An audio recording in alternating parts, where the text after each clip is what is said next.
Բանով Քրիստոնեական Դավիթ Համբարձումյանը հետևից էլի ոնց ասեմ Պարոն Համբարձումյան, իսկ տեսանք, որ Մասիսի հայ եկեղեցում էին եկել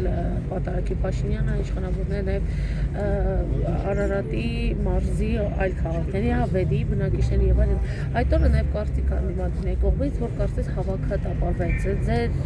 դիտարկումը ինչպեսին է, Մասիսիները արդյոք գնացին Փաշինյանի հետ այդ Պատարագին, թե ոչ, թե տապալվեց այդ։ Որոշ չեմ կարող ասել, դա արդեն ցույց է տալիս, որ Դավիթ Համբարձումյանին, ասենք, Մասիսի բնակիչները տեսնելով, որ Դավիթ Համբարձումյանի ապօրինի շինծու մեղադրանքով անազատության մեջ են թողել, դե ժողովուրդը դրանից էլ է կախված, որ չեն եկել մասնակցել, եւ ելույթ դրան, ասենք, եկեղեցուն հակառակ չեն եկել, մասիսիները չեն մասնակցել, ինչքան գիտեմ։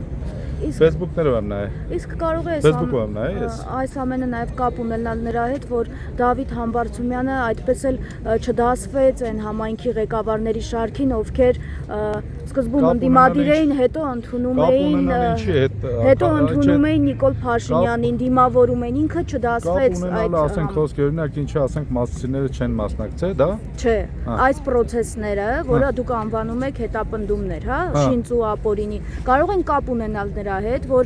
Դավիթ Համբարձումյանը միջև վերջ մնաց իր հայտարարությունների հավատարիմ եւ այդպես էր ինքը իր սկզբունքներին նաեւ հավատարիմ չընդունեց Նիկոլ Փաշինյանին։ Երեխեք ջան, ամենաճիշտը այդ է։ Բոլորս լավ գիտենք, որ Դավիթ Համբարձումյանը իմպիչմենտի վարչապետի տեխնացուի առաջադրված։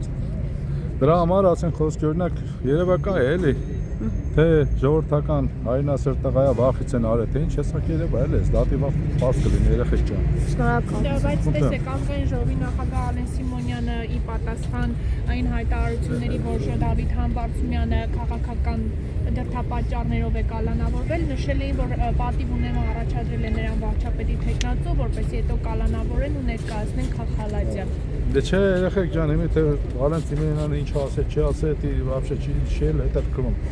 Ներող կլնեք էլի, ես համերս, հա։ Խնդրում եմ ներեք, հա։